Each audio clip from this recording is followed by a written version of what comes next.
All right, that's enough of that. Are you starting us off? No, you are. All right. Well, a warm welcome to you all. I'm JJ. I'm a life coach, and I have been eating mostly meat for 800 days. You did the math. I had the computer do the math. I was watching a Homestead How video, and he always talks about how many days they've done it. And I was like, how many days? And I was right on 800. Wow, that's incredible. Yeah. So I must be about that too then. Yeah. So who are you? I'm Eric. I'm a novelist. And yeah, actually, I've been working on my novel. Yeah, you have. Book 9 of my series. And I also eat mostly meat. Although yesterday, I only ate fish. Yeah. And it was an interesting experiment. We're going to talk about that in a minute. Mm-hmm. If you're joining us now, either live or in the replay, we hope that if you were in the winter storm path, my gosh, that stretched from Wichita, Kansas to Washington, D.C. Yeah. That you're safe and warm and have power again. I haven't been keeping up on it. But I knew it was coming. I was keeping my eye on it because we took our daughter back to school on Sunday. And so it was projected to be south of us, which it was, but I just wasn't sure. So I kept an eyeball on it beforehand, but I have not watched afterward. Right. And we've it's been cold, but not a flake of snow really. And so we've been really fortunate. It's crazy. Really fortunate. When we were coming back from where our daughter goes to school, I saw a truck pulling a snowmobile trailer. And I'm like, they're headed south to go snowmobiling because you can't do it here. There's none. There's no snow anywhere. No, there is no snow. And our lake isn't even frozen. Well, it's trying. It's trying to freeze. And it's 22 degrees. It's not Fahrenheit, so it should be completely solid, but I don't know what's going on. Yeah. So anyway, I decided because I'd been watching these Dr. Boz videos about sardine fasts, that I wanted to try to do a day of sardines. I didn't want to commit to longer than that for reasons, which I'll get into. And I don't even know why I got into the sardine fast interest. Yeah, I was kind of surprised when you brought it up. Right, because I don't really need to like jumpstart weight loss or anything like that, but I like sardines. Yeah. Well, you don't generally follow Dr. Boz very closely. So did it come into your periphery from somewhere else? I don't know. Maybe it just showed up on my YouTube feed or something and I clicked on it. But I guess I was looking for reasons to reincorporate sardines back into my carnivore way of eating. And it's nice because it gives me some variety. And occasionally if I do want a snack, it seems like it's not a problematic snack. I feel like you started eating sardines on a keto kick. Yeah, I think I had way back. Yeah, I'd heard about them from somebody as a good snack because I'm a little wary of eating. I don't want to cook fish in the house because it just smells, and I don't want to learn to cook it. And you're never going to cook it. No. And it's easy to eat sardines out of a tin. I mean, it's just pop it, salt it, eat it. It's easier than a Pop-Tart. It actually is faster than a Pop-Tart. And it's in program. So anyway, I watched it and I was like, you know what? Getting back on track from the holidays was not hard, but I was like, you know what? Let's take it to the next level. Let me do 24 hours, only sardines and a few tins of kippers, also known as killers. Actually, 2 of those. And see what happens. Just see how I feel. So I got up yesterday morning and I had ordered a dozen of these from Amazon or something. And breakfast time comes around. I'm getting kind of hungry and I'm like, it's not really what I'm craving, but it wasn't hard to eat. I think I ate 2 tins of these and I was like, yeah, it doesn't pair great with coffee. It was the first thing I noticed. Not a match made in heaven, but I just ate these and then washed it down with water and then resumed drinking my coffee. And then later on in the day, I was like, you know what? I think I could I could use a little more. So I had some more, and I just kept doing that until, I don't know, 5 o'clock or something. I'm like, yeah, I'm done. But I ate 6 tins of sardines. So I wanted to show what the macros look like if you're not familiar. Now, these are the ones that I ate, the Wild Planet sardines in water with sea salt. They do pack them in olive oil, but I'm always suspicious of what kind of olive oil they're using and how pure it is. So I chose the water ones. So each tin has 140 calories, 18 grams of protein, 8 grams of fat, 280 milligrams of sodium. And then they break out the omega-3s because it's a sales thing of 1,800 milligrams approximately per tin, which is a lot.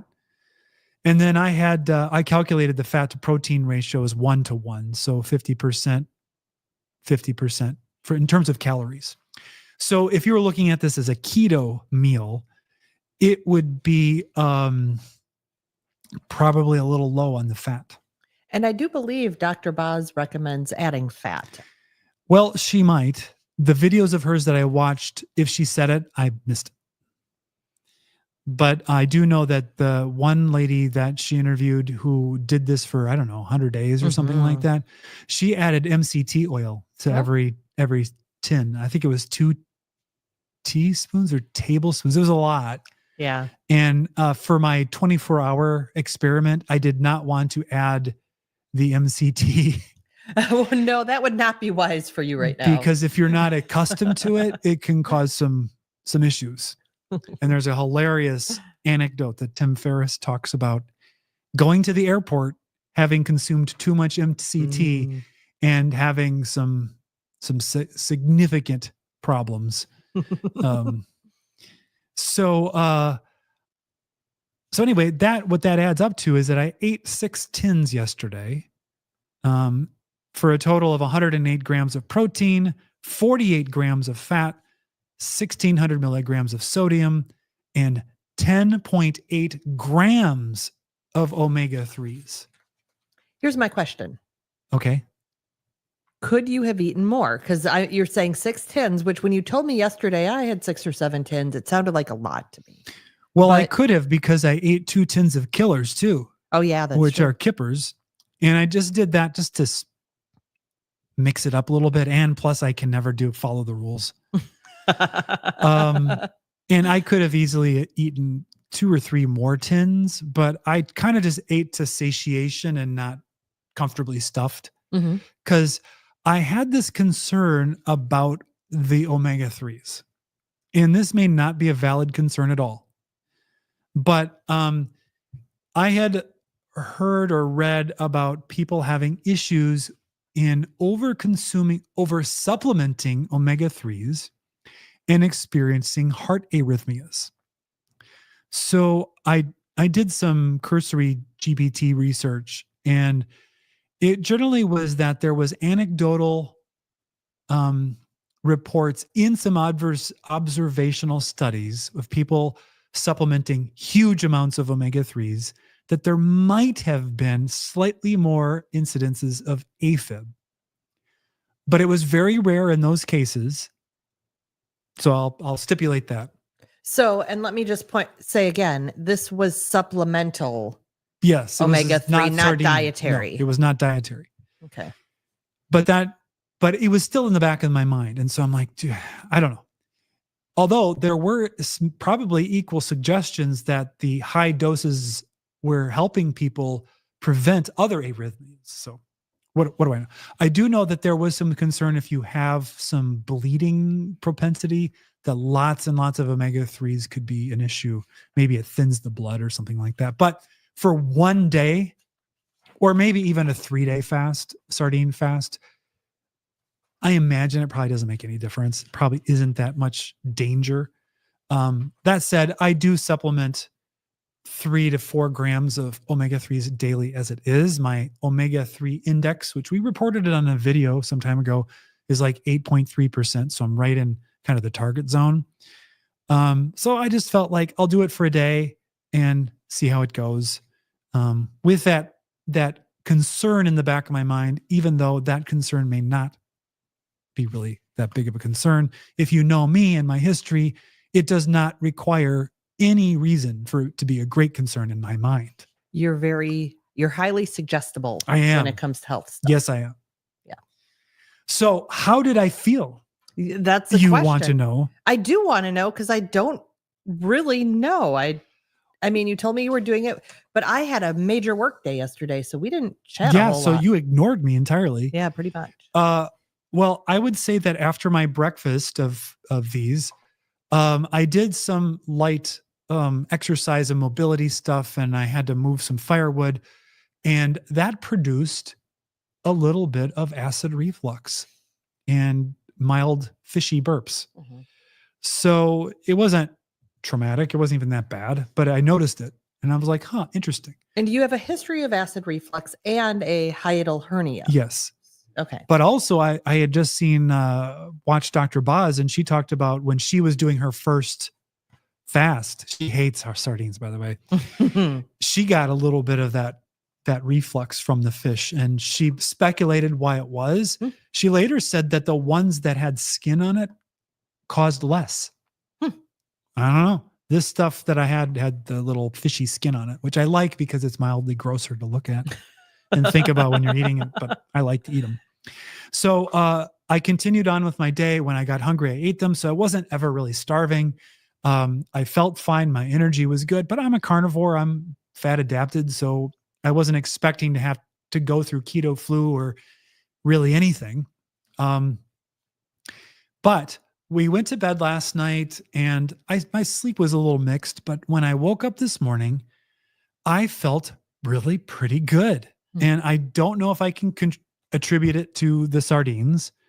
But as someone who has if a normal person's baseline anxiety is 0, let's just assume, mine's a 4. And I felt like I was down to like a 1 this morning, which was pretty incredible. That's huge. Yeah, it was great. Yeah. And I can't credit the sardines for it, but it's the only thing I changed. So I don't know what that would be about, other than maybe something about the omega-3s just blasted through my veins and washed out my brain and gave me some sudden benefits, or it's totally just a placebo effect. Or coincidence. I'm eager for you to try it. It could have been again. your love. Oh. It could have been. Who knows? So, but I really came away from this going, how would I use a day of sardines in the future? Because it was relatively easy for me because I like the flavor. I just added a little salt and a little pepper just to zhuzh it up a little bit. And I could see in the future, if I had a known cheat day planned where I was going to have some off-plan foods, either we were visiting friends or it was a holiday or something, I was going to choose to do that, I would follow it with a day of sardines. Easily would be a fantastic way. And one of the benefits of doing a mono food fast, I think, is because it eliminates all the decision making. And it's something you can decide the day ahead. And then just by virtue of making that decision, when you get up in the next morning, it's really much easier just to follow through with it because you've already decided. So it's almost as much mindset reset than. Yeah. Plus it's a clean food. A lot of people worry about mercury in fish, but my understanding is that because they're young and they're short-lived, they don't accumulate a lot of mercury. And so your exposure is low. And I know Dr. Boz has had her patients do the tests, and they haven't had any significant buildup of heavy metals from eating them. So I think you can eat them long-term without concern. So I felt good about it. I liked it. I would use it as a tool on occasion, where in the past I might have decided to try to fast for a full day, and that might have been a little more suffering. I think that just doing a sardine fast would be, give me probably 80% of the benefit with 0 discomfort. Yeah, it's interesting because I know you are not you don't fast a whole lot. No. I don't. I intermittent fast in that I have an eating window, but yes, but that's it. We're getting a question here. Measure your ketones in the morning next time you sardine fast to see if that's what you made me feel better. 0.3 is what my ketones were this morning. Ooh. Yep. So that wasn't it.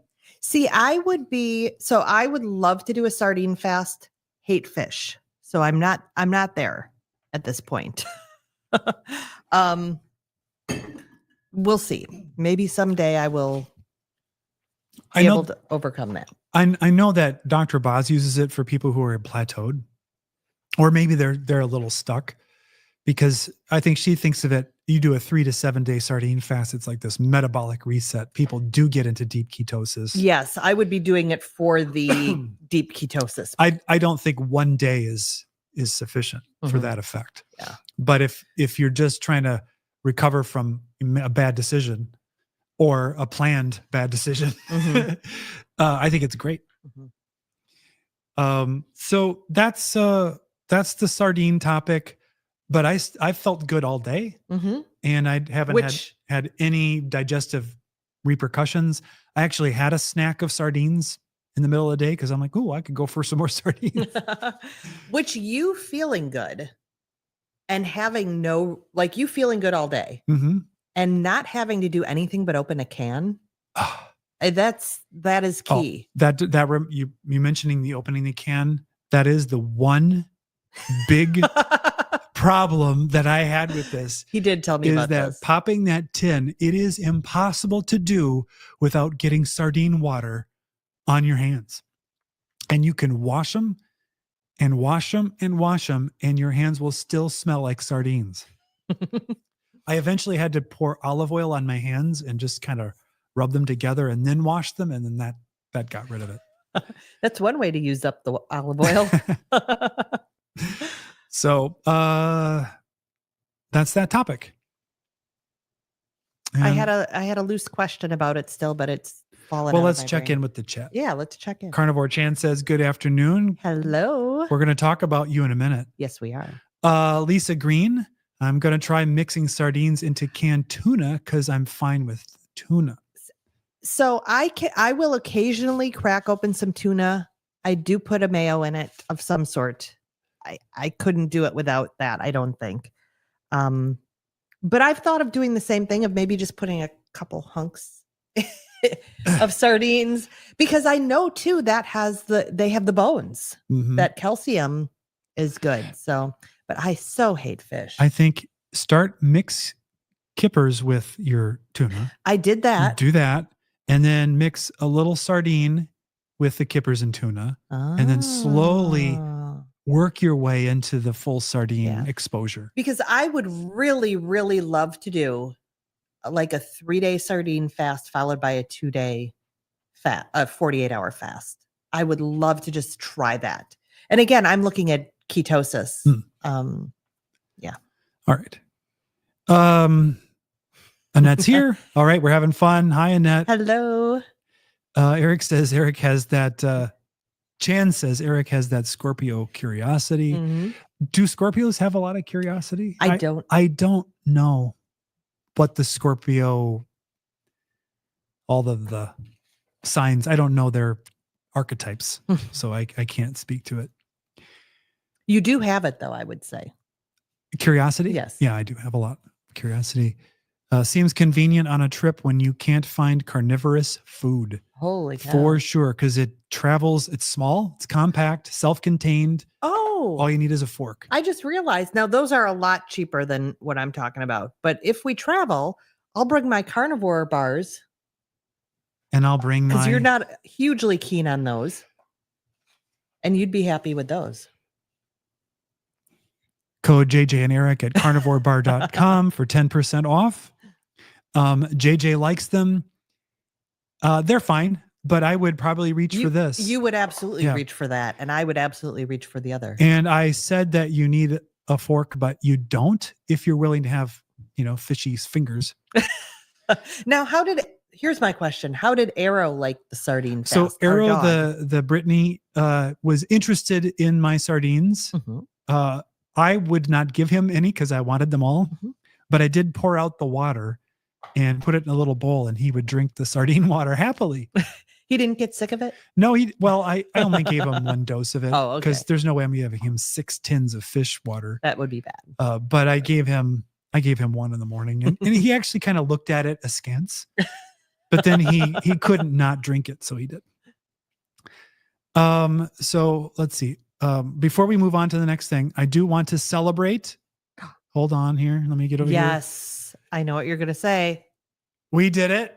We finally hit the 3,000 subscribers. We exceeded it. I think the last I looked, we're at 3,008. Yeah, I believe. Did we hit it while we were on? We did, and then it went away. But then it goes away. Yeah. So we need that little buffer. And so we've got the buffer. We feel secure. So thank you to all of you who have subscribed and stuck with us. It's a very exciting milestone, and we hope that we keep growing. We hope that we can keep delivering entertainment and education and inspiration that is valuable to you.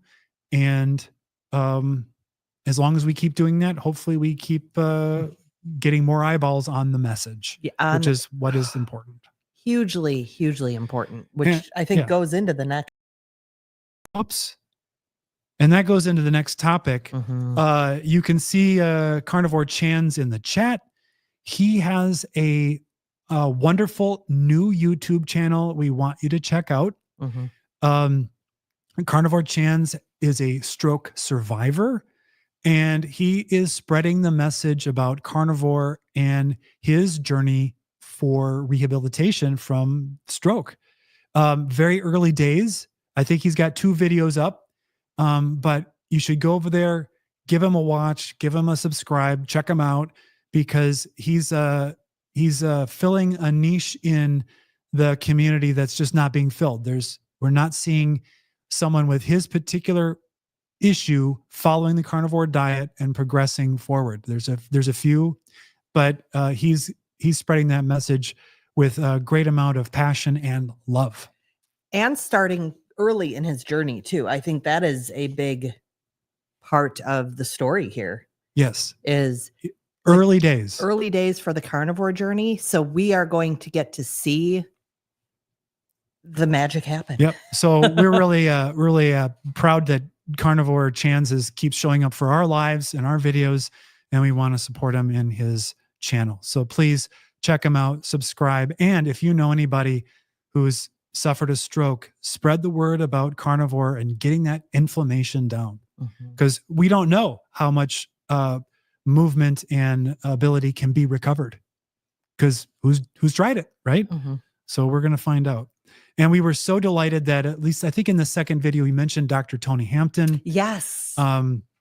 Another great, wonderful resource that people should be following and checking out. Now, I did notice one thing when we watched. What was that?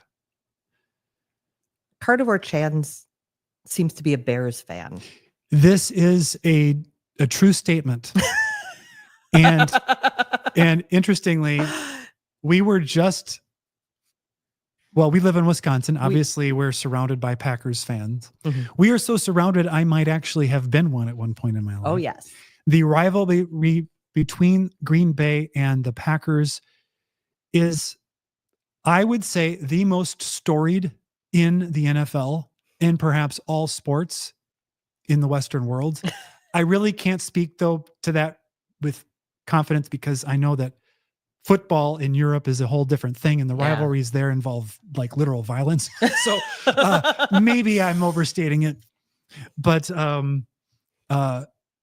will say this, that carnivore first, football far second. So we can be friends. We can, yes. Actually, we had friends long ago who were Bears fans. You have a very close personal friend who's comes from a family of Bear fans. It can work. It can work. We can make it work. It does not have to be the Hatfields and the McCoys over football.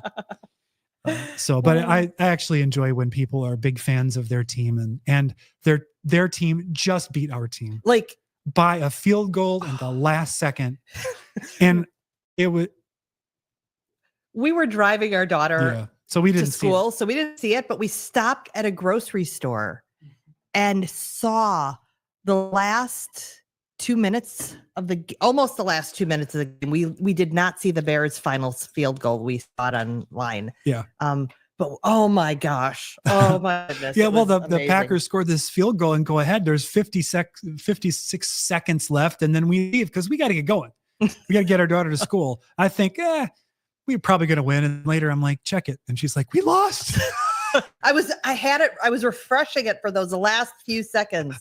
Yeah. So congratulations to you, Carnivore Chans, for your channel, for what you're doing, and for your team. Yes. All right. Let's see here. Let's check the chat here. 3,000 going for 7,000 more in 2025. We would love to see that 10K That would be mark. amazing. Yeah. That's crazy, but it's possible.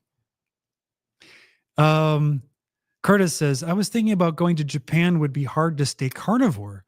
They have tons of dishes that are not good for carnivore. However, you can eat tons of sashimi and they have great beef. Outside of this, we actually have had messages back and forth about visits to Japan. But that is true. You could have sashimi, and I suppose you could do shabu shabu. Mm-hmm. Maybe you could do it. It might be kind of expensive in Japan, but it's been 20 plus years since I've been there, so I don't know. I know that Bella has also mentioned hot pot, which is in Asian countries, which is like the shabu shabu, and so she really leans heavily on that. Yeah, he says it would not be budget friendly, but you could definitely live a fantastic carnivore life in Japan. Annette says, that's great. My mom is a stroke survivor. She eats mostly meat, but did come to this way of eating about 4 years after her stroke. So is the suggestion that maybe if she'd be able to gotten to it earlier, that might have been even more benefit? I don't know if that's what you're saying. I don't want to put words in your mouth. Carnivore Chan says, we are family first. That is the truth, for sure. Lisa says, busy cutting beef fat. I went shopping this afternoon, came home, threw some beef fat into the air fryer, and had a fat snack before we started. But Eric was like, what smells so good? What are you making? It literally smelled like something was baking in the house. And I was like, what is she doing? But I don't know. My brain interpreted the beef fat as bread. I don't know. Very strange. And it's the old air fryer come back from the shop to be used while the Typher is down. To pinch it. We're supposed to be getting our replacement Typher today. So I'm looking forward to having that. And their support has been very good, very fast. So recommended. I'm really pleased. We weren't sure we would see a replacement before they received it, but it's all going well. So last video, I mentioned that I had done a leg workout and I thought I had been doing something measured. Go ahead. What you're going to refute me? No, I'm going to say this is not a new story. Not just incidents, but you often move back into a workout mode and think you're going easy. And it's not as easy as you think. Right. Well, I think it has to do with something. I think it has to do slightly with age.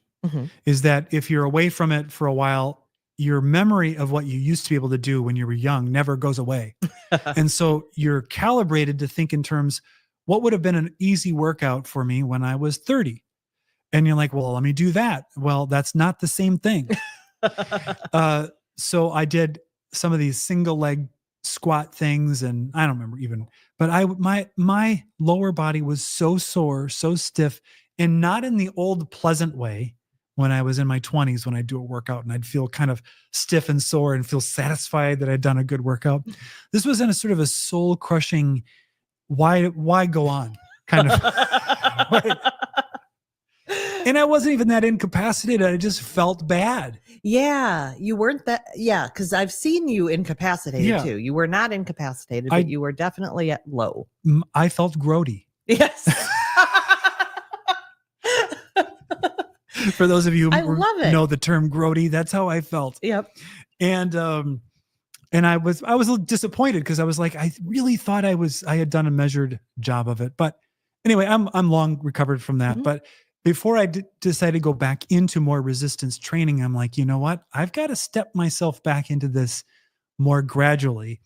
And because it's been cold out, I've not even been doing the long walks with the dog out on the property because I don't want to. When the wind Or chill, chopping tree. well, You're not yeah. doing any of that. Well, the wind, and it's just Yeah. cold. And so I'm like, but I have the stationary bike downstairs. I need to get on that thing and just do my walk on the bike. And so I've been doing that, listening to podcasts, just making sure to get the system going. And then after that, body's warmed up, do my mobility. And I used to do the mobility every single day religiously in the living room in the old Yeah. house.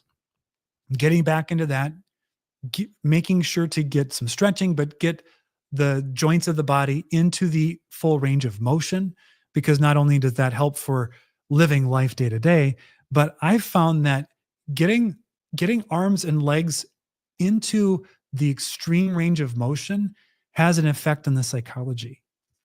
Okay. And it's something about you get it there into a position that if it went farther, you would injure yourself because the joint simply doesn't move that way. And you're not trying to find joint pain necessarily. What you're trying to find is, this is a point of its limit, and it's uncomfortable, and then relaxing. And it signals to the brain that the body is not in danger in this position. Why are you smiling? I have a little story about that. Do tell. So, I'm someone who's very flexible. I have been my whole life, and I could do the center splits forever. Splits always, but center splits too. What are the center splits? What do you want me to describe it? No, there's like straddling, and then there's the one where you face one of your legs. Right. So this is straddle. Okay. Yeah. Got it. Yep. And so I could do that. And I did it. I owned my dance studio when I was pregnant. And so I did the splits all the way through my pregnancy. No problem. Center splits. Then I gave birth. There's a lot of stuff that goes down when you're giving birth. I was there. And my brain would not let me do the splits again because it had experienced damage and injury and trauma, in that region. And so I went not being able to do the splits until last year, when I made it I think 2023 was the year I actually made an effort and did exactly what you're doing to try to retrain, actually not so much the muscles, but my brain, because there's no way I lost the ability to do splits after having it all my life. Right. Just overnight. It was definitely sort of this brain thing. Well, that's exactly the point, is that you have to have retrained the brain to allow for it to allow the body to move into positions that it technically can do. The reason that muscles are tight isn't because they're inelastic. The nervous system is simply not letting them stretch to their limits. And that's why stretching, relaxing allows the mind body to recalibrate and retrain. And the relaxing is super important. Yeah. Yeah. So and I think this is why yoga for many people is extraordinarily relaxing. I mean, in the effort, it can be difficult holding certain poses and stuff, but I think because there's so much focus on breath and being controlled in the position, that when you're done, you're like, I feel loose, I feel warmed up, and then I feel kind of relaxed in the aftermath of it. The problem is I don't like starting doing it.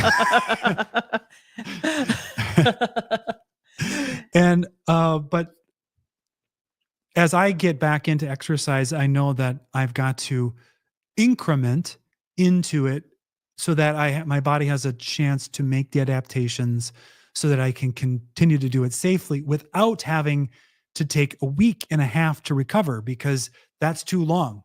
By the time the week and a half is over, I've lost whatever I might have gained. It's because you need to be able to hit the repetition and be consistent. And so this relates to pretty much anything that we do in life that's difficult, including doing the carnivore diet itself.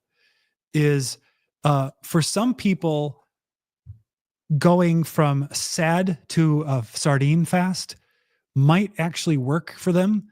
For others, it would break them because it would be too much, too fast. And the downstream consequences literally would probably be so traumatizing that you'd be like, forget this, I'm not doing this. And so there is an argument for easing into carnivore over through keto, kind of slowly removing foods. I was just listening to a video on Homestead How with Jen and Carrie talking about moving into carnivore in the new year and carnivore month.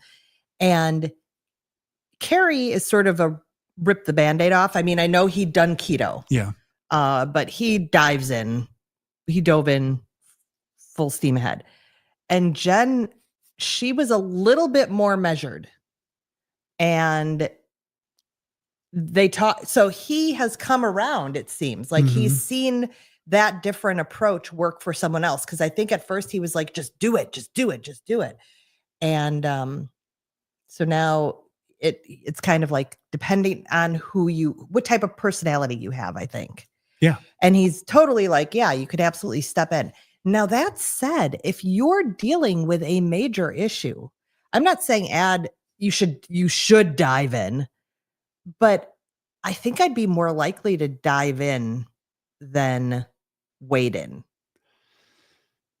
I don't know. Well, when you go to the ocean, you wade in and torture yourself. And I wouldn't go in because I don't want to be eaten by a shark. But if I did go in, I would just get it over with. And that's kind of been my approach. That's why even though I thought I was being measured with my workout, I overdid it because my calibration of what is measured versus too much was wrong. And I supported myself with the right foods for recovery. I'm carnivore. I was eating all the steaks and eggs and stuff. So that wasn't the problem. But I was thinking about, this is a problem I think a lot of people have if they're deconditioned or they've just been eating SAD for so long, is the standard of what is how do I phrase this? There's a comparisonitis. Oh, yes. Of I need to do what this other person has done because that's the path to follow to get to the goal. And I think that can be a mistake because any other person that you see, whether it's us or Carrie or Bella, they all started from a different spot and also have a different buffer of how much discomfort one can take and ride through. Some of that has to depend on what your motivation is, like how bad you want to make the change. But another part of it is just how much can your physiology and your psychology absorb at one time. Yeah. And I have this problem of if my physiology and psychology can't absorb very hard from a I don't know, some fictional objective standard, I feel like I failed. Like if I didn't do it the hard way, it probably doesn't count. Yes, we've had through the 30 years we've been together, there have been many conversations around that. Yeah. Yeah. But it's not, that's motivating for some, it's defeating for others. And the same thing's true with exercise and being more vigorous and in social engagements in life. For me, going into a crowded room full of strangers where I have to socialize is horrible. I can survive it.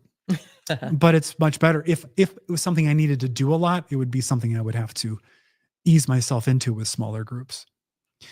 But I guess the point of all this was I had seen this thing with Dr. Huberman, and he was talking about building resilience and grit and discipline without there's a tendency to want to jump in and you can blast yourself until, you just set yourself up for failure because you hit it so hard. Mm-hmm. But at the same time, it's got to be calibrated to not give you too much of an out. Right. Because then you'll take it. Right. As soon as it gets difficult or challenging, you're out the door. And then you've missed the chance. So one of the things he was talking about was this part of the brain called the anterior mid-cingulate cortex. And apparently both hemispheres of the brain have this. And when you do something you don't want to do, it grows and gives you more power to do similar things in the future.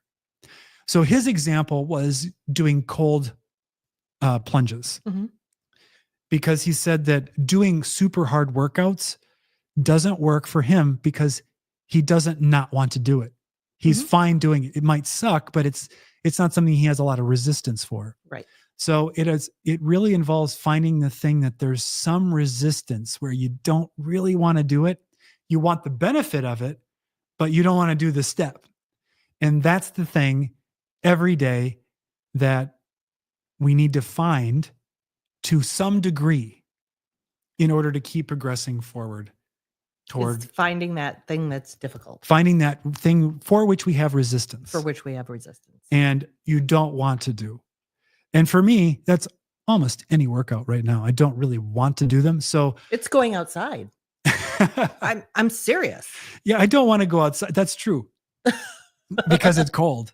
Yeah. And now that I'm 173, I'm way more sensitive to cold outdoors because I don't have nearly the insulation that I used to have.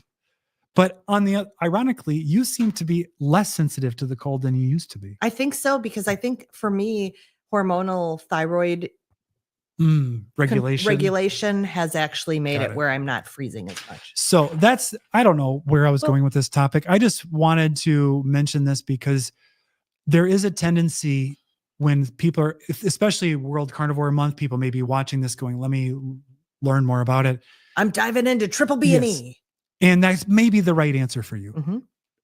It was for me, but it might not be.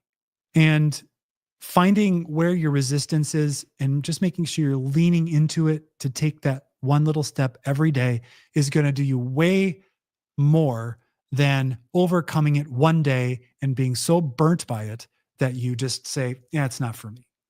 I have to add a little something. We do. Okay. So this is the basis of all the coaching that I've been doing for the last 18 years.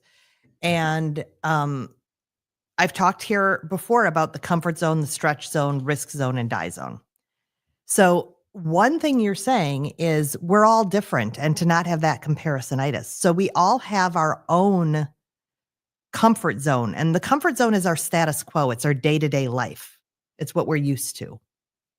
So for you, for me, I could do the splits. For you, that is not in your comfort zone at all.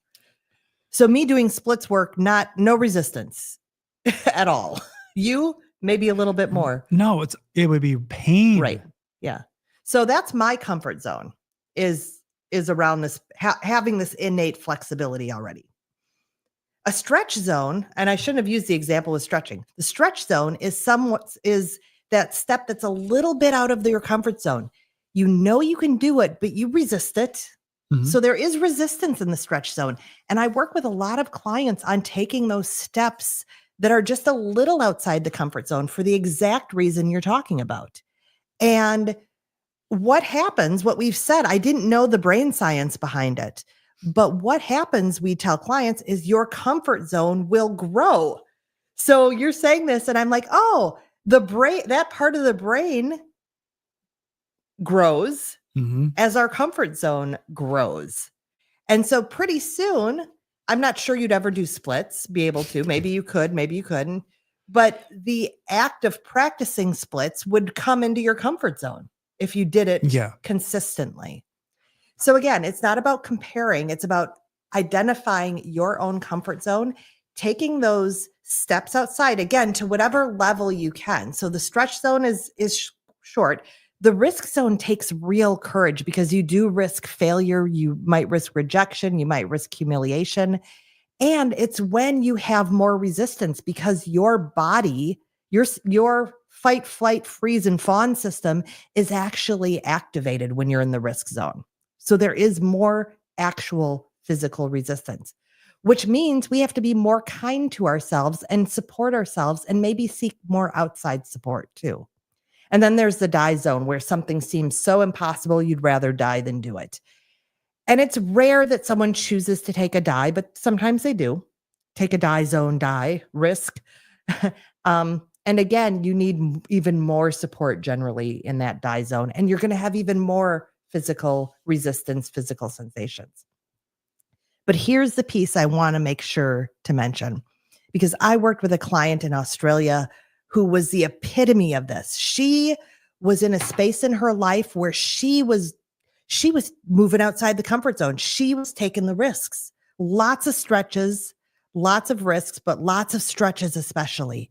And what she told herself every time she did that stretch was, it wasn't that far out of the comfort zone. It was no big deal. I should have done better. I should have done more. I should have done this sooner. So she had that negative self-talk. And instead of building her comfort zone, which also builds your resilience and builds your confidence, she was actually kind of maintaining that zone because she was berating herself. So the key point is you have to celebrate and acknowledge those stretches even, rather than saying, oh, well, I should be eating liver and sardines and all the things in my carnivore diet. We have to celebrate and appreciate what we are doing and those little pieces of those smaller steps, not just the big ones. Absolutely. So, and that's hard to do, especially when you compare yourself to what other people have achieved. Right. You start to minimize the importance of the step you just did. Yeah. And then you're like, yeah, but compared to so-and-so. And for me on Carnivore, being on YouTube, I often feel like, why am I even doing this? I've lost 30 plus pounds. There's people who've lost 100 plus 200, hundreds. And so if I think in those terms, well, then there's no reason to show up to do this because my story isn't as big, isn't as powerful. I haven't overcome as much. But the fact that I'm doing this at all is a victory for me. Yeah. Yeah. And I get a lot of benefit from it. So I don't know. I feel like we've also gotten better at it, which also is fun because, and this gets to this point right here. Yep. So I want to talk about a ratchet because if you've ever used a ratchet wrench, you know how it works. You turn the bolt, and then when you go the other way, it goes, and then it catches so that you can tighten the bolt. It works the other way too. You can loosen it that way. And that way you can quickly move the handle back and forth and tighten or untighten a bolt. It's very fast relative to an old style box wrench where you'd have to spanner, for those of you for whom that makes sense. But this idea of a ratchet where you keep the progress you've made. So you do the you go into the resistance, you achieve the step, you do the workout, you eat that successful carnivore compliant meal, and you gain that foothold there. And your body is now going to begin doing the healing, right? The inflammation is going to start going down. And so you've ratcheted yourself to this level. And now you're going to do another week and you're going to ratchet yourself up through consistency, because that's really what gets you that ratchet effect. It's true for the carnivore diet. Every week that you're compliant, every month that you're compliant, healing happens slowly for some things and quicker for other ones. And you don't know at what point you have to ratchet up to get the benefit. The same thing is true anytime you're going to go into discomfort to accomplish anything else in your life. The ratchet effect is happening. It may not be that noticeable. You might just get one click, and it may look just like you may feel like you're at the same level as before, but and it slowly ratchets up. And with this stretch, risk, die concept is, as you ratchet yourself into being able to tolerate more discomfort, it builds confidence to take on more discomfort. Yes. The old discomfort doesn't feel as challenging anymore. You need a new challenge. Mhm. And that is what is known as growth. Yes. Yes. And anybody at any age has capacity to grow. and both. any level. Yep. They can heal physically, psychologically, intelligence. They can learn new skills. You can learn. I could learn the splits. I don't know how long it would take. I don't have a desire to do it. Yeah. It's not something that I don't want to do. It's not something that I do want to do. It's off the table. I'm Yeah. not interested in Yeah, it as an that's fine. endeavor. I'd rather spend my time doing something else. So anyway, it's important. It may seem obvious, but it isn't actually. Well, I was trained by one of the first life coaches in the country, and she was huge. She was in the UK and she was on TV, and she was on TV here. And her name's Rhonda Britton, and she has the quote, "You have to get comfortable being uncomfortable." That's the basis. You have to get comfortable being uncomfortable. So that's Yeah. that's the sermon for today on that. I will say that we also know that it can be tempting to compare ourselves to people who are better off or worse off as a starting point. And there's nothing to be gained through the comparison. There's a distinction that I want to bring up too, because it relieves some pressure off me. I think you wanted to do things harder more than I do, but I have a propensity to complicate things and make things hard too, because I have perfectionist tendencies. And so I wish, like, I look at Carrie and I wish I could, I wish I were him and able to do carnivore the way he does it. I look at Boz doing the sardine fasts and I wish I could do that, but I don't beat myself up about it. I use the phrase from Eat, Pray, Love, Elizabeth Gilbert, that we had a big discussion about I when know this you're book headed. came out. I wish I wanted to do that. I wish I wanted to do that. And then I can sort of for me, that's a pressure valve. It releases the pressure. It's like, yeah, it would be nice, but I'm not willing to put my efforts there into that particular thing. Yeah. So we have enjoyed many, many advantages in life, blessed infinite ways, both in finding each other, having a great daughter, having this wonderful place that we live, this stupid dog that we have. All of it's a blessing. And being able to see the blessing even in things that are difficult, including my mental health challenges, my awkward social manner, those challenges are the laboratory in which we get to explore and experiment and learn who we are and what we're about. And if, to the extent I can cultivate that perspective, which isn't, no, it's not my nature. No, it's not. Yeah. But it does get me out of comparing myself to others, because it really doesn't matter. There's actually no judge on earth. Who cares? Yeah. Let's move on. Yes. Let's look at what's being said here over here. Let's see. Oh, way back to our question about the stroke recovery. To answer, I think it would have delayed some of the balance and frailty issues. Annette talking about her mother, who's now carnivore, but who had a stroke 4 years ago. And frailty, you're probably correct with that. That's true. Yeah. Lisa Green says, "Grody to the max." Oh my God. Carnivore says, "I have over 8 jumps skydiving and now I'm scared of heights."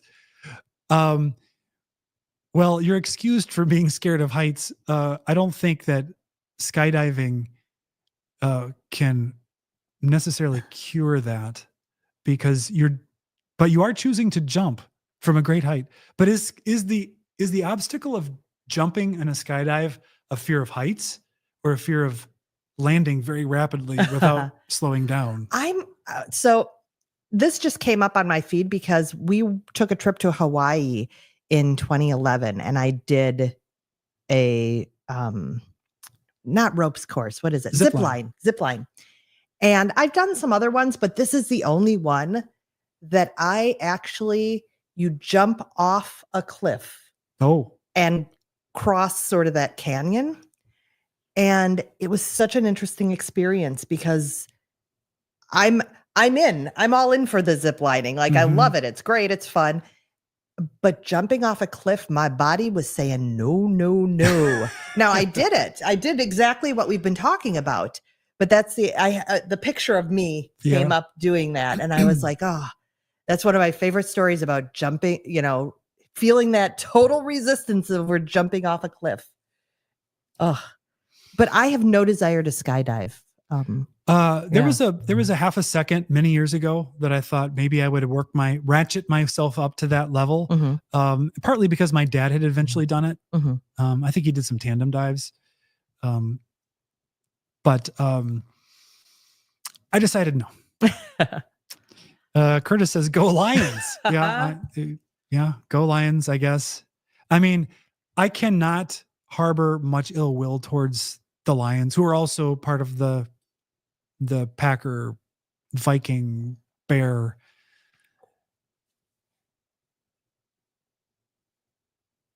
fight every year. Because the Lions have been so wretchedly bad for so long, I can have some pity support for them. Although I recall Barry Sanders being one of my very favorite football players of all times. He was just absolutely amazing. Could have been a Packer too, but we drafted someone else instead who lasted a year or two. Love the conversation about comfort zone and risk zone. And Chan says, you put things in the most amazing perspective. She ought to be able to. She talks about it all the time. It's the longest thing I've stuck to. This career is the longest thing I've stuck to. Yeah. Larry says, did a 62-hour sardine fast. It's harder than you think, and water. And then he says, 72. I can't type. Can't type. But a 72-hour sardine fast. Yeah. 72-hour. I could see it getting harder day 2, day 3. Oh yeah. I could totally. We did, before I started IF, we did the Prolon fasting, which is a fasting mimicking diet with Walter Longo. He did that. It's a box you buy with pre-prepared Insta food. And it's plant-based. And it is plant-based, low fat. But we did many rolls of it one year. And I think it was great. I think it did a lot for me. And the first 2 or 3 times I did it were great. Enjoyed it. Didn't suffer too much. But then my body got an aversion to the food where I'm pretty sure my brain and body associated it with starving, and it wanted no more Prolon food ever. Yeah. Yeah. So I can see where there might get to almost an aversion by the end. Just going to look at my notes here. Yeah. Today I watched an interview between Dr. Kiltz and Michaela Peterson. It's an hour long, I think, about. I have not seen it. I like Dr. Kiltz, but because his focus tends to be fertility, I just don't really click that often. But because we're not planning to have more children. No. that phase of our lives is behind us. It is. But it was very interesting, and it was interesting. He said he sells supplements, but he doesn't take them. And He basically just eats red meat and occasionally might have some liver, but doesn't go out of his way to eat it. No, He looks like he's in fantastic health. he is. So we're going to meet him this weekend. Is he going to be at this thing? Yeah. He is going to be at the Chicago meetup, Homestead How Healing Humanity fundraising meetup. And I'm really excited to meet him because at first he was not one of the doctors that I followed because I think his approach, I wasn't there. But his approach is very, I'm going to say flazy-da. But he's very much about mindset and not worrying about the rules, which I wish I could be like Dr. Kiltz in that completely. But yeah, so he doesn't really worry about how much liver he's taking or what his cholesterol is and what his fasting insulin is. He just is all about keeping his stress levels low and enjoying life, enjoying primarily eating carnivore. Occasionally he has a plant, but he mostly knows that plants are toxic and but he knows he can buffer it on occasion. And yeah, he's just really chill about it all. It was interesting. There was a part of the conversation was about the gut microbiome that gets talked about so much. And he was sort of like, that's not really the concern is from the perspective of people who are eating carbs and plants, because it's those things that get fermented that turn into certain aldehydes and alcohols that then go into your blood and are problematic. They're toxic. He's like, if you're carnivore, you don't need to worry about probiotics. No, I know Sean O'Mara totally disagrees. He's like, you need to eat a fermented thing with every bite of beef. So I don't know.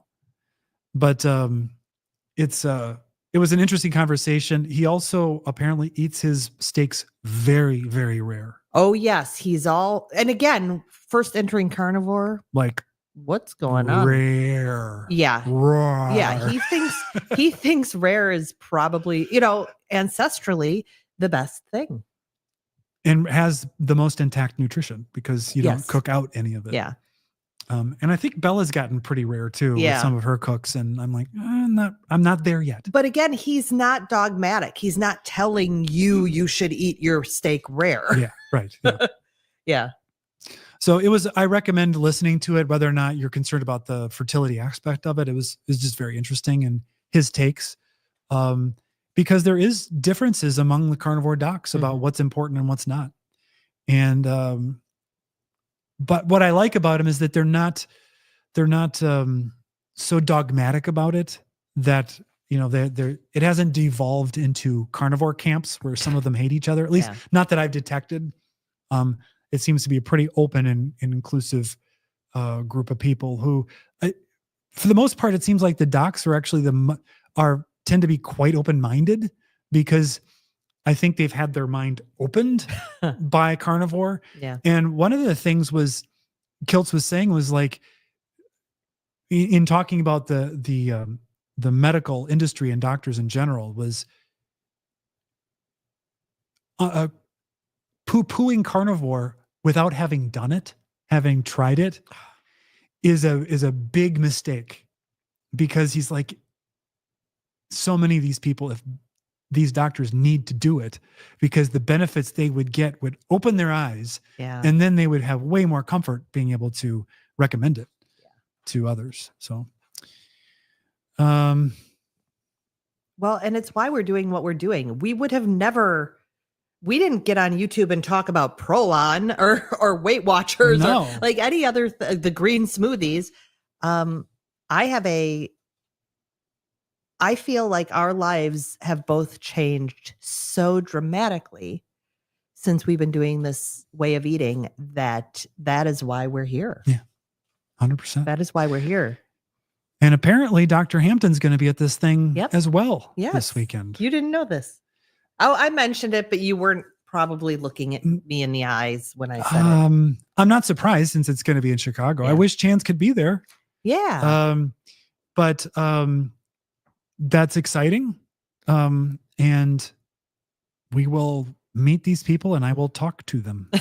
He's not, again, not in the comfort zone. And it's not that I have anything against them. It's all this. It's a stretch for me. I tend to hang back in a crowd and just observe. But it's not a big issue. I don't have those physical symptoms. You will have physical symptoms. Yeah. Being But in that crowd. I'll be fine once we get you'll be fine. there and get going with it. But, it will be great. And we will, when we're probably not going to shoot any video there because it's not our event, and we'll just, we just want to be present. That's one of the things that we did that cruise, and I took most of the pictures that were on my phone.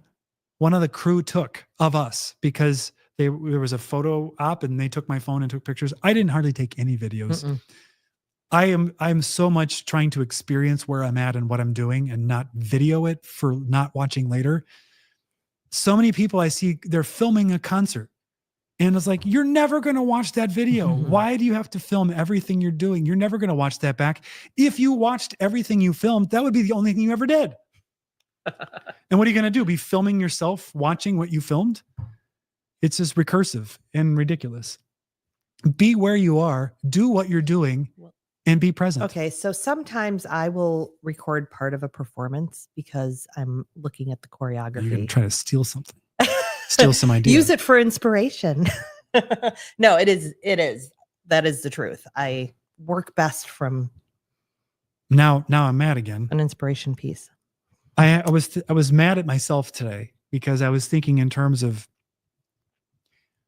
this tension between you want goals in life, you want to achieve things, but you're working toward a goal, right? And it's in the future.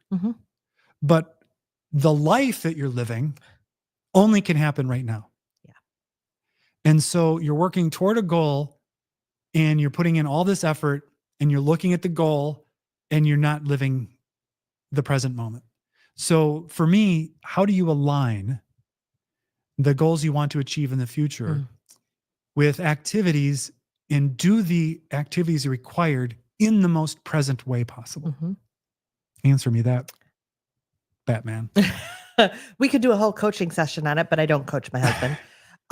But no, that's a good question, because when you informed me some weeks ago now that, well, you've hit all your health goals, it occurred to me that I was still striving for something in the future and not being present with where I am today. Yeah. Yeah. And it was like, what? Yeah, that hit me good. Yeah.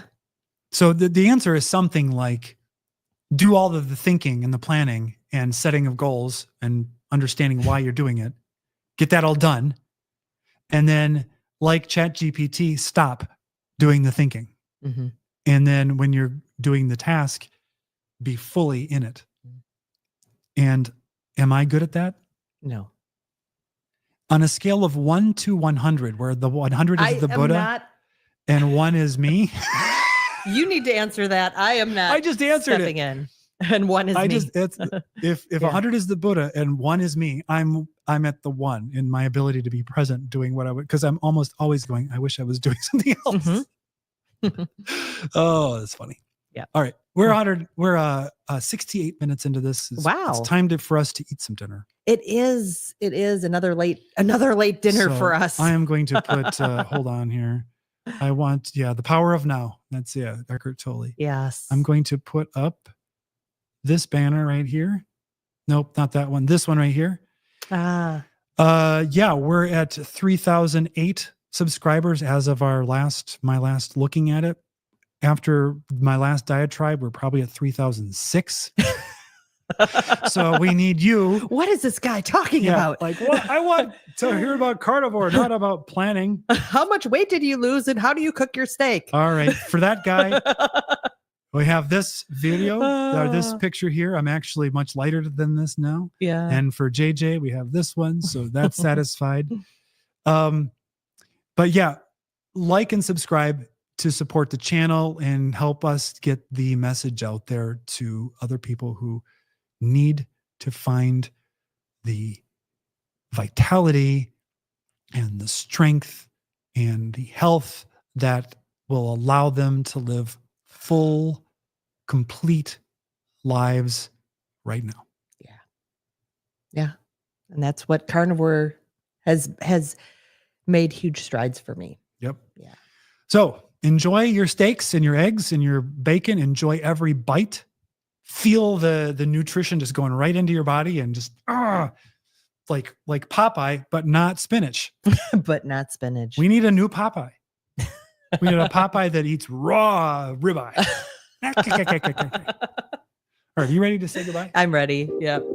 Bye-bye, everyone. Thank you so much for tuning in. We'll see you next time, which will be Friday. Friday. Yeah. Bye.